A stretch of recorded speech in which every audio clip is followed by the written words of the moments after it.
What's up, guys? Got a video for you guys today coming from the home, not the shop. We are here working on another E36 that I actually have. I just bought this one not too long ago. So I bought this one with a blown S50, which I went ahead and got a lot of the work done already. Just pulling the intake manifold and all the hoses and wires, everything off of it. This guy had a top mount Chinese turbo on it, which was in really good condition. Besides that, this engine does not move a bit. I can't get it to spin, at all. It's completely locked up. I did go ahead and just pull the cams out. So I went ahead and stole those, just pulled the whole trays out and the Vanos, everything. So we're gonna go ahead and end up putting this M52 over there in the corner. We're gonna put that in here. Even though it's an M3, I'm just gonna go ahead and put an iron block in here just because I think it's gonna be more reliable than all the S50 and S52 builds that I've seen. So hopefully those S50 cams will help out a little bit and we can get this thing back up on the road. I think this one's just gonna be a street car. You've probably seen from my other videos and stuff. I already have two E36s that we're building for drifting, for Formula Drift, and then a Pro-Am car just for, just for fun, and hopefully go out and try and win some money in it in some of the competition series that people are throwing this year, like Clutch Kickers in North Dakota. They do some big cash giveaway stuff. So this one's just for fun. Might keep it, might just try and sell it. I'm taking the top mount off. I actually have a Spa turbo manifold, bottom mount with a Precision 6262. Which is right here. So this actually used to be, this was on my drift car before I ever went LS, and I just kept throwing engines at it. The M50s did not hold up. It made about 450 wheel horsepower, and I've seen a lot of people do it right, and they end up lasting. Mine just didn't. So for drifting, where we're on the limiter all the time, I just gave up.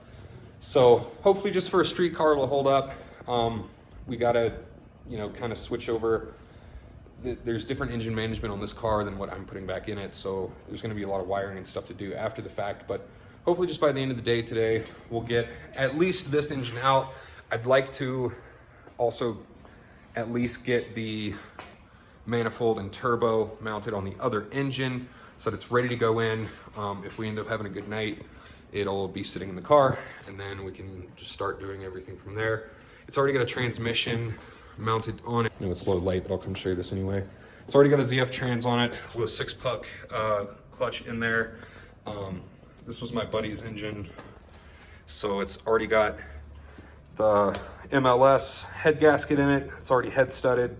They ran this turbo in his drift car, so hopefully we won't need to do much else to it except put the turbo on. This thing's already got a fuel pump in it for E85, so we'll put our injectors and our fuel management on it, and hopefully it should just start ripping. For now, since this thing's got the big CX Racing manifold on there for the top mount, having a hard time pulling it out. I usually put the chain just over on the side, but since this thing's so heavy on the left, I gotta do it a little different. Might just have to wait for some help to get here, but see if I can pull this thing out real quick. This one I was under there before, but that little plate right there, that's what they had the transmission sitting on.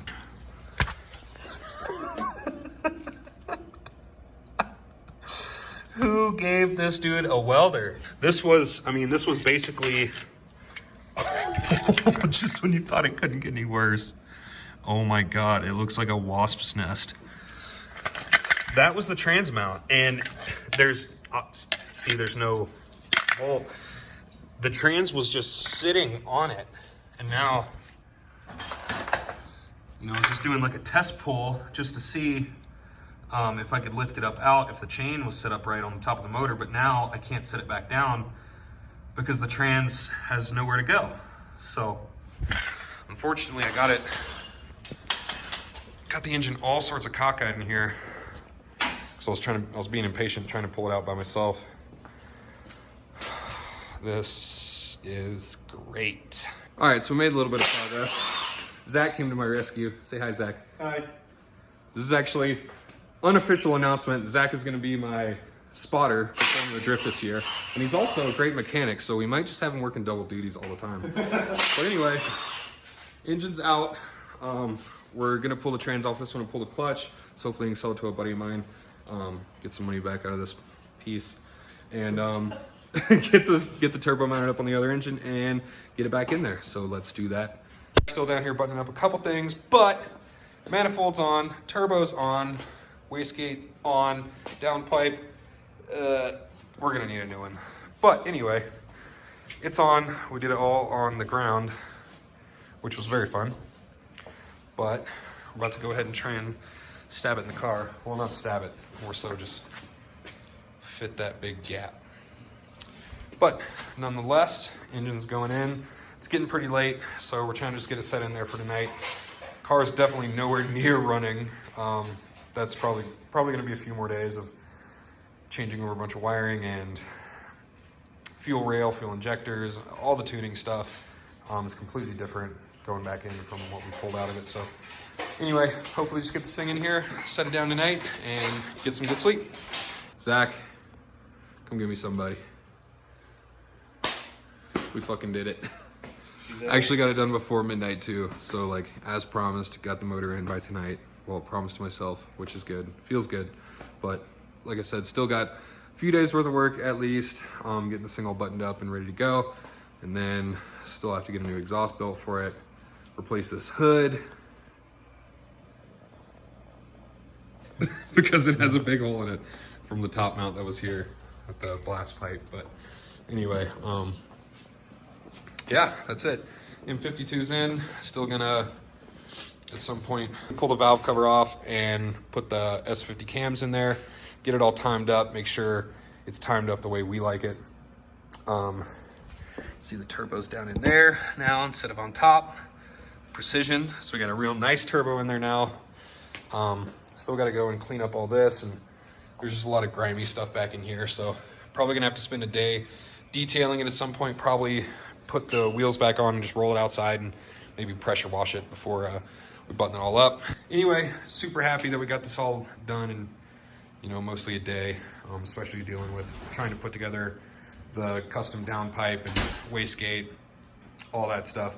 Just kind of a weird puzzle, but yeah, hopefully might make a new video for getting it all put back together. Might put this one out, I'm not sure yet, but either way, super glad that it's in there and look forward to getting this thing on a dyno, see what kind of power it makes. It was making 650 wheel with the S50. That's a 3-liter. Obviously there's a 2.8, it's a little bit smaller, but I used to make 450 wheel at altitude with the M50, with the 2.5. So if this thing makes 500 wheel, I'll be happy. I'll be super happy. That's more than enough power for this car. I mean, I think these weigh fully loaded, you know, just around 3,000 pounds. So 500 wheel horsepower will be more than enough, especially up here in Denver, you know, at 5,000 feet. So down at sea level, it would easily be a 600 wheel. So anyway, wrapping it up for tonight. We're about to get out of here right after I clean this stuff up and then pull my car back in here. But all right, just got it all cleaned up. Got the daily inside. So anyway, thanks a lot for watching. Don't forget to like, comment, subscribe. Let me know if you guys like the channel, if you like the content, what you want to see. If you guys like the street car builds, if you like the drift builds, you know, I just hope you guys have as much fun watching this as I do creating it. So anyway, don't forget to like, comment, subscribe, and see you next time.